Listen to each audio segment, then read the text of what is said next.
هذا القرآن يوحدنا لطريق الخير يوجهنا الله تعالى أنزله ورسول الله هنا ورسول الله معلمنا هذا القرآن يوحدنا لطريق الخير يوجهنا الله تعالى أنزله ورسول الله معلمنا ورسول الله معلمنا هذا القرآن هو لأوائلنا وأواخرنا يدعو للعلم وللعمل.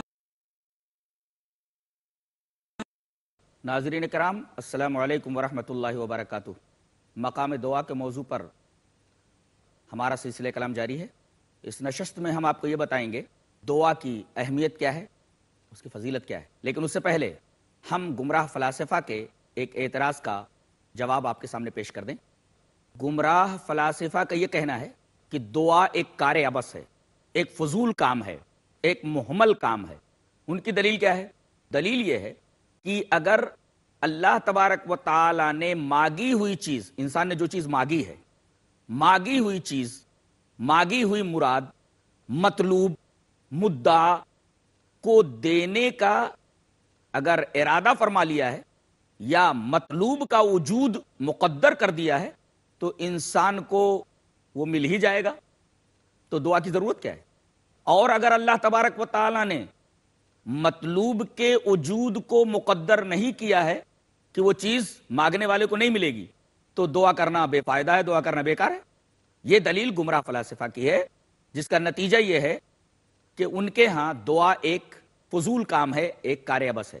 لیکن اللہ تبارک و تعالی نے سورہ مومن کے اندر یہ ارشاد فرمایا کہ وقال ربکم ادعونی استجب لکم، تمہارے رب نے یہ فرما دیا ہے کہ تم مجھ سے دعا کرو، میں تمہاری دعا قبول کروں گا. یہ آیت کریمہ بتاتی ہے کہ تقدیر یا مقدر یا قسمت کوئی ایسی چیز نہیں ہے کہ اس تقدیر نے اللہ تبارک و تعالیٰ کے ہاتھ باندھ دیے ہیں کہ اب کوئی چیز بندے کے حق میں مقدر کر دی ہے تو اس کو مٹا نہیں سکتا. یہ آیت کریمہ بتاتی ہے کہ اللہ تبارک و تعالیٰ اپنے لکھے ہوئے کو بدل بھی سکتا ہے. یہاں ٹھہر کر ایک نقطہ سمجھ لیں. اللہ تبارک و تعالیٰ کی تقدیر دو قسم کی ہوتی ہے، ایک تقدیر مبرم اور ایک تقدیر معلق. تقدیر مبرم تو ہے جو بدلتی نہیں ہے، جیسے ایک نئے دن ہر انسان کو مرنا ہے. اب کوئی یہ چاہے کہ مجھے موت نہ آئے تو ایسا نہیں ہو سکتا، یہ تقدیر مبرم ہے. تقدیر معلق کا مطلب ہوتا ہے کہ اللہ تبارک و تعالی کوئی چیز اگر بندے کو دینا چاہتا ہے تو کسی چیز پر اس کو معلق کر دیتا ہے، ہینگ کر دیتا ہے. مثلا اگر میرا یہ بندہ حج کر کے آ جائے تو میں یہ چیز دے دوں گا، میرا یہ بندہ اگر یہ چیز کر لیتا ہے تو یہ چیز دے دوں گا. اگر بندہ وہ کام کر لیتا ہے تو اللہ تبارک و تعالیٰ وہ چیز اسے دے دیتا ہے. لیکن اگر وہ نیک کام بندہ نہیں کرتا تو اللہ تبارک و تعالیٰ وہ چیز اسے نہیں دیتا. یہ تقدیر معلق ہے. پتہ یہ چلا کہ تقدیر اور قسمت کوئی ایسی چیز نہیں ہے کہ اس نے اللہ کے ہاتھ باندھ دیے ہیں کہ اللہ نے جو مقدر کر دیا ہے اس کے خلاف نہیں کر سکتا. سورہ رعد کے اندر اللہ تبارک و تعالیٰ نے ارشاد فرمایا یمحو اللہ ما یشاء ویثبت وعندہ ام الکتاب. اللہ تبارک و تعالی جو چاہے مٹا دے اور جو چاہے باقی رکھے. یعنی گناہوں کا مٹانا اور گناہوں کا باقی رکھنا یہ اللہ تبارک و تعالیٰ کے ہاتھ میں ہے. وہ چاہے تو گناہ کو مٹا دے اور وہ چاہے تو گناہ کو باقی رکھے. اور سورہ رعد کی اس آیت کریمہ کی وضاحت اس حدیث کے اندر ہے جسے امام ترمذی رحمہ اللہ کتاب القدر کے اندر لائے. روایت اس طرح وان سلمان الفارسی رضی اللہ تعالیٰ عنہ قال قال رسول اللہ صلی اللہ علیہ وسلم لا يرد القضاء الا الدعاء ولا يزيد في العمر الا البر. رواہ الترمذی فی کتاب القدر. حضرت امام ترمذی اس حدیث پاک کو ایسے کتاب القدر کے اندر لائے. راوی حضرت سلمان فارسی ہیں. حضرت سلمان فارسی رضی اللہ تعالیٰ عنہ فرماتے ہیں کہ نبی کریم صلی اللہ علیہ وسلم نے ارشاد فرمایا کہ اللہ کے فیصلے کو کوئی چیز بدل نہیں سکتی سوائے دعا کے، اور انسان کی عمر میں کوئی چیز اضافہ نہیں کر سکتی سوائے نیکی کے. ناظرین کرام، یہ حدیث بڑی ہی عجیب و غریب ہے. اس حدیث کے پہلے ٹکڑے میں یہ بتایا ہے نبی کریم صلی اللہ علیہ وسلم نے کہ اللہ کا فیصلہ دعا سے بدل جاتا ہے. اللہ نے بندے کے حق میں کوئی فیصلہ کر لیا ہے، اگر بندہ دعا کرتا ہے تو اللہ تبارک و تعالیٰ اس کے اوپر رحم کر کے اپنے اس فیصلے کو بدل دیتا ہے. گویا دعا سے فیصلہ بدل جاتا ہے اللہ تبارک و تعالیٰ کا. لا يرد القضاء الا الدعاء. اللہ تبارک و تعالیٰ کا فیصلہ نہیں بدلتا ہے مگر دعا کے ذریعے. دعا اللہ کے فیصلے کو بدل دیتی. پہلی چیز تو یہ معلوم ہوئی. دوسرے ٹکڑے کا مطلب یہ ہے کہ انسان کی عمر میں، انسان کی زندگی میں زیادتی نیکی کے علاوہ کوئی چیز نہیں کر سکتی. ناظرین کرام، یہ دوسرا ٹکڑا بھی بہت ہی عجیب و غریب ہے. یعنی آدمی کی عمر بڑھتی ہے اور گھٹتی ہے.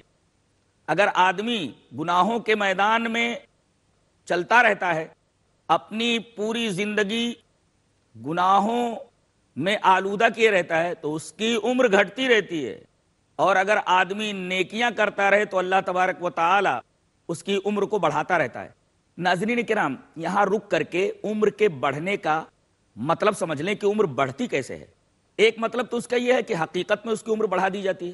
اگر آدمی نیکیاں بہت زیادہ کرتا ہے تو اللہ تبارک و تعالی نے اس کی قسمت میں لکھ دیا ہے کہ اس کی عمر 50 سال ہوگی، تو نیکیاں کرنے کی وجہ سے اس کی عمر 60 سال کر دی جائے گی. دیکھیے، نیکیاں کرنے کی وجہ سے حقیقت میں اس کی عمر بڑھا دی گئی.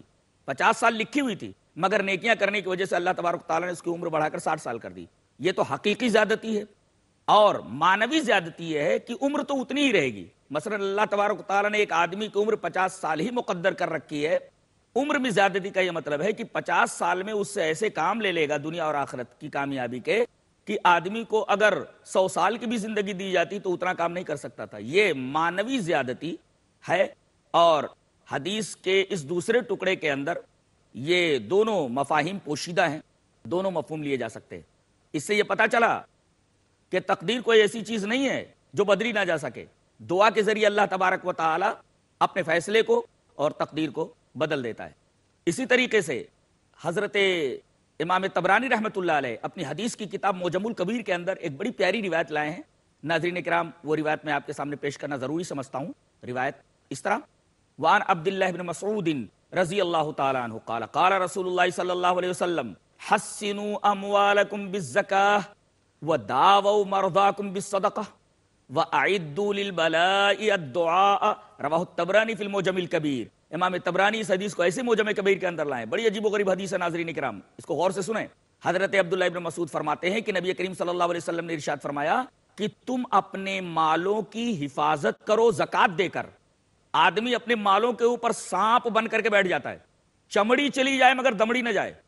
آدمی یہ سمجھتا ہے کہ میں نے کچھ مال اللہ کی راہ میں دے دیے تو میرا مال کم ہو گیا. در حقیقت یہ اس کی خام خیالی ہے.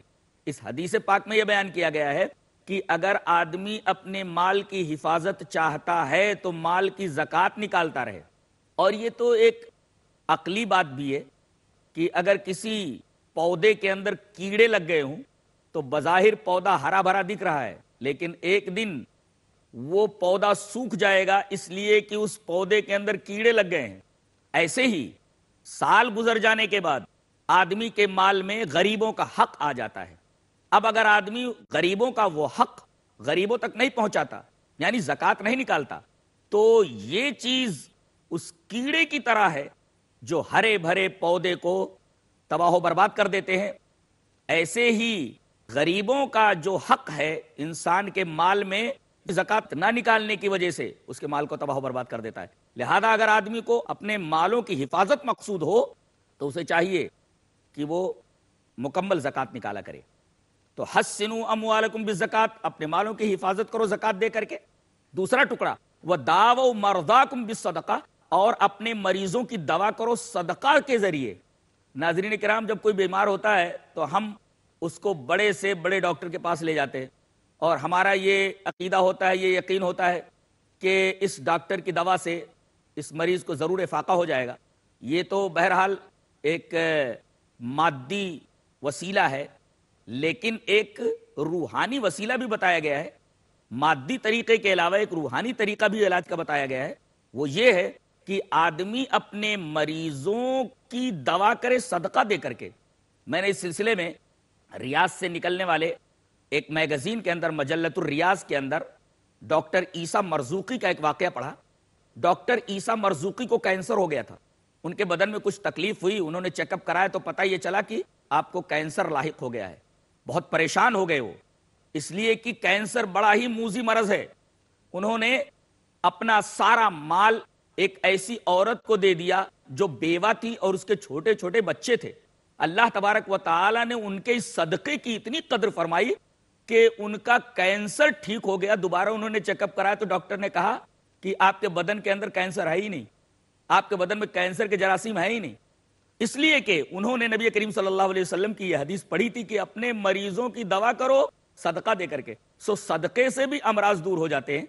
اور تیسری چیز نبی کریم صلی اللہ علیہ وسلم نے یہ بیان فرمائی کہ بلائیں جب آئیں, مصیبتیں جب انسان کے اوپر آئیں تو وہ دعا کی تیاری کرے, دعا کو اس کا ہتھیار بنائے. زندگی کے ہر مرحلے میں کوئی نہ کوئی مصیبت انسان کے اوپر آتی ہی رہتی ہے. نبی کریم صلی اللہ علیہ وسلم نے ان بلاؤں سے بچنے کے لیے, ان مصیبتوں سے بچنے کے لیے بڑا پیارا نسخہ بیان فرمایا ہے. وہ یہ کہ مصیبت آئے تو انسان کو چاہیے کہ اللہ کے حضور دعا کرے اور اس بلا کو دور کرنے کی التجا کرے. تو اس حدیث پاک سے یہ معلوم ہوا کہ دعا کا ایک فائدہ یہ بھی ہے کہ آدمی مریض ہو تو اچھا ہو جائے, اس طریقے سے بلا آئے تو بلا دور ہو جائے, اور یہ ساری چیزیں اس حدیث پاک میں بیان کی گئی ہیں. ناظرین کرام, وقت ہو گیا ایک چھوٹے سے بریک کا, جلد ہی ہم آپ کی خدمت میں پھر حاضر ہوتے ہیں. ناظرین کرام, السلام علیکم ورحمۃ اللہ وبرکاتہ. مقام دعا کے موضوع پر گفتگو جاری ہے. ابھی ہم دعا کی اہمیت اور فضیلت پر گفتگو کر رہے تھے. مصیبتیں جب انسان کے اوپر آئیں تو وہ دعا کی تیاری کرے, دعا کو اس کا ہتھیار بنائے. زندگی کے ہر مرحلے میں کوئی نہ کوئی مصیبت انسان کے اوپر آتی ہی رہتی ہے. نبی کریم صلی اللہ علیہ وسلم نے ان بلاؤں سے بچنے کے لیے, ان مصیبتوں سے بچنے کے لیے بڑا پیارا نسخہ بیان فرمایا ہے. وہ یہ کہ مصیبت آئے تو انسان کو چاہیے کہ اللہ کے حضور دعا کرے اور اس بلا کو دور کرنے کی التجا کرے. تو اس حدیث پاک سے یہ معلوم ہوا کہ دعا کا ایک فائدہ یہ بھی ہے کہ آدمی مریض ہو تو اچھا ہو جائے, اس طریقے سے بلا آئے تو بلا دور ہو جائے, اور یہ ساری چیزیں اس حدیث پاک میں بیان کی گئی ہیں. ایک فائدہ نبی کریم صلی اللہ علیہ وسلم کی ایک حدیث سے یہ معلوم ہوا کہ آدمی جب اس دنیا سے چلا جاتا ہے تو اس کا عمل ختم ہو جاتا ہے, لیکن ایک چیز کا فائدہ برابر اس کو پہنچتا رہتا ہے. دلیل کے طور پر وہ حدیث اپنے پیش نظر رکھیں جس حدیث کو حضرت امام مسلم رحمۃ اللہ علیہ کتاب الوصیت کے اندر لائیں. روایت اس طرح, وعن ابی ہریرہ رضی اللہ تعالی عنہ ان رسول اللہ صلی اللہ علیہ وسلم قال اذا مات الانسان انقطع عنه عمله الا من ثلاثه الا من صدقة جاریة او علم ينتفع به او ولد صالح يدعو له, رواہ مسلم فی کتاب الوصیہ. حضرت ابو ہریرہ رضی اللہ تعالیٰ عنہ ارشاد فرماتے ہیں کہ نبی کریم صلی اللہ علیہ وسلم نے ارشاد فرمایا کہ انسان جب مر جاتا ہے تو اس کا عمل منقطع ہو جاتا ہے, ختم ہو جاتا ہے, مگر 3 چیزوں کا ثواب مرنے کے بعد بھی اسے ملتا رہتا ہے. پہلی چیز صدقہ جاریہ ہے, اور دوسری چیز وہ علم ہے جو وہ چھوڑ کر کے گیا ہے اور لوگ اس سے فائدہ اٹھا رہے ہیں, اور تیسری چیز نیک اولاد چھوڑ کر کے گیا ہے, لڑکی یا لڑکا, یہ اس کے حق میں دعا کرتے ہیں. ناظرین کرام, اس حدیث پاک سے دعا کی اہمیت معلوم ہوئی, دعا کا فائدہ معلوم ہوا کہ دعا برزخ کے اندر بھی آدمی کے لیے مفید ہوتی ہے. دنیا میں تو اس کے لیے فائدہ مند ہے ہی, دنیا سے چلے جانے کے بعد بھی اس کے لیے دعا فائدہ مند ہے اور اس کو فائدہ پہنچاتی ہے, جیسا کہ اس حدیث پاک میں بیان کیا گیا. نیز نبی کریم صلی اللہ علیہ وسلم کی ایک حدیث سے یہ بھی معلوم ہوتا ہے کہ مصیبت کتنی ہی بڑی کیوں نہ ہو, بڑی سے بڑی مصیبت دعا سے ٹل جاتی ہے. اب بتائیے, قرآن حکیم میں ایک پیغمبر یونس کا تذکرہ کیا گیا ہے علیہ الصلاۃ والتسلیم کہ وہ اللہ تبارک و تعالیٰ کی اجازت کے بغیر اس بستی سے نکل گئے جس بستی کا نام نینوا تھا, جب ان کی قوم نے ان کی باتوں کے اوپر کان نہیں دھرا. جبکہ نبیوں کے لیے ضابطہ ہوتا ہے کہ جب تک اللہ تبارک و تعالیٰ کا حکم نہ ہو نبی اپنی مرضی سے وہ بستی نہیں چھوڑ سکتا. حضرت یونس علیہ السلام غصے میں آ کر کے بستی چھوڑ دیتے ہیں. ایک دریا پار کر کے انہیں دوسری طرف جانا ہوتا ہے, جب کشتی میں بیٹھتے ہیں تو کشتی ڈوبنے کے قریب ہو جاتی ہے، نتیجہ یہ ہوتا ہے کہ ان کو اٹھا کر کے دریا میں ڈال دیا جاتا ہے، اور جیسے ہی وہ پانی میں گرتے ایک بڑی مچھلی آتی ہے ان کو نگل جاتی ہے۔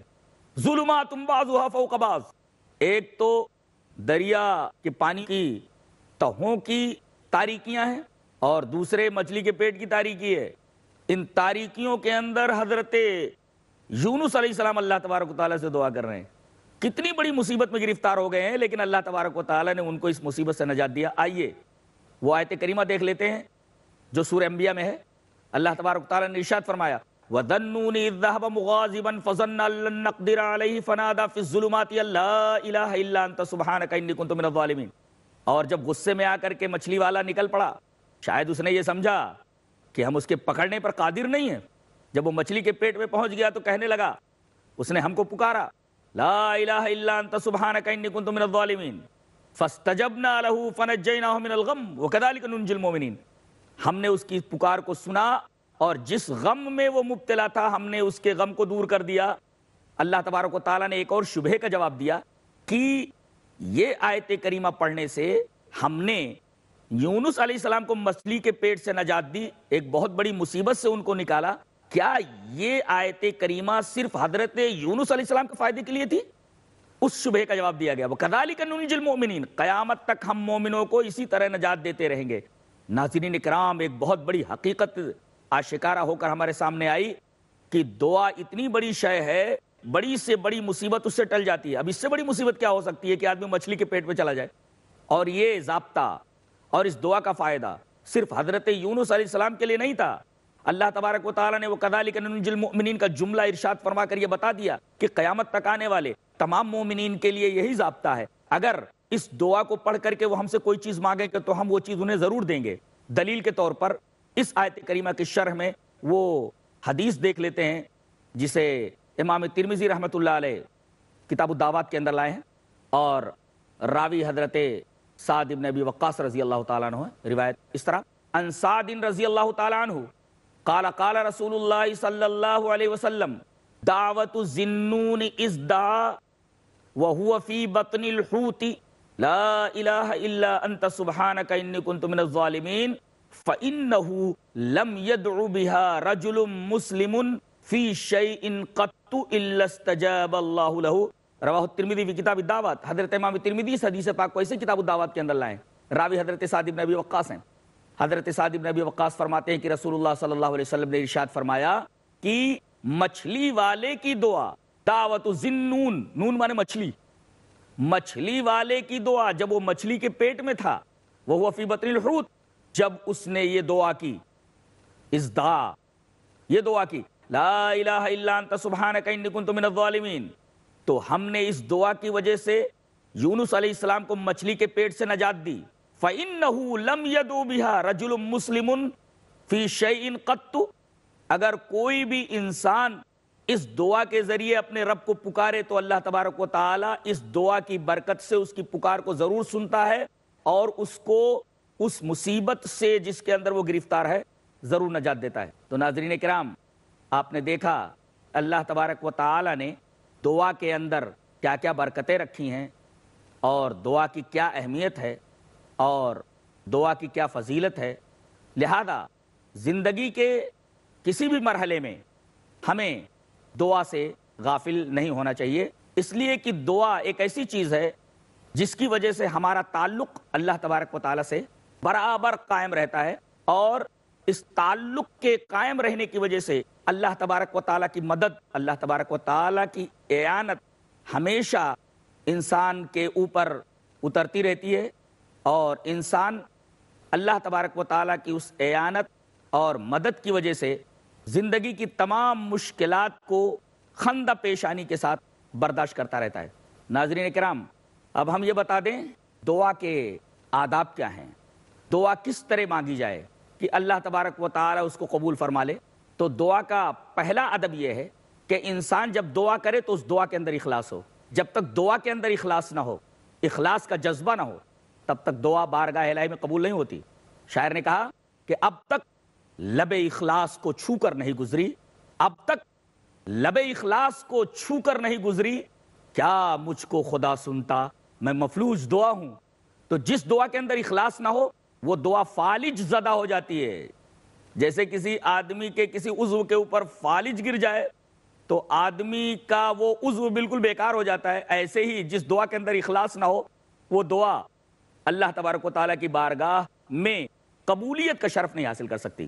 آئیے سورہ یونس کی ایک آیت کریمہ کے ذریعے اس بات کو مدلل کرتے ہیں. آیت کریمہ اس طرح اللہ تبارک و تعالیٰ ارشاد فرماتا ہے وَالَّذِي يُسَيِّرُكُمْ فِي الْبَرِّ وَالْبَحْرِ حَتَّى إِذَا كُنْتُمْ فِي الْفُلْكِ وَجَرَيْنَ بِهِمْ بِرِيحٍ طَيِّبَةٍ وَفَرِحُوا بِهَا جاءتها ريح عاصف وجاءهم الموج من كل مكان وظنوا انهم احيط بهم دعوا الله مخلصين له الدين لئن انجيتنا من هذه لنكونن من الشاكرين فلما انجاهم اذا هم يبغون في الارض بغير الحق. وہی ذات ہے جو تم کو خشکی میں اور تری میں سیر کراتی رہتی ہے یہاں تک کہ جب تم کشتی میں ہوتے ہو یا کشتیوں میں ہوتے ہو اور یہ کشتیاں ان کو لے کر چلتی ہیں, اپنے سواروں کو لے کر کے چلتی ہیں, فضا سازگار ہوتی ہے, ہوا خوشگوار ہوتی ہے, بریحٍ طیبۃ وفرحوا بها, کشتی پر بیٹھنے والے سارے کے سارے سوار بہت خوش ہیں.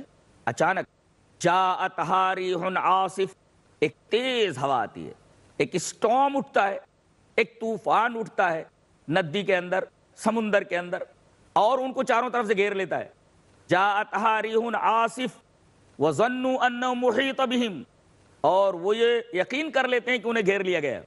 تو دعوا اللہ مخلصین لہ الدین, تو وہ اللہ تبارک و تعالیٰ کو پکارتے ہیں اخلاص کے ساتھ کہ لئن انجیتنا من هذه لنکونن من الشاکرین, کہ اے ہمارے رب اگر تو نے ہمیں اس مصیبت سے نجات دے دی, کشتی کو ساحل سے لگا دیا, تو ہم تیرے شکر گزار بندوں میں سے ہو جائیں گے. اللہ تبارک و تعالیٰ فرماتا ہے کہ انسان بھی کیسا ناشکرا ہے, ہم اس کی دعا جو اخلاص لیے ہوئے ہوتی ہے ہم قبول کر لیتے ہیں, اور اس کو جب سر ساحل پہنچا دیتے ہیں پھر وہ اپنی منمانی کرتا رہتا ہے.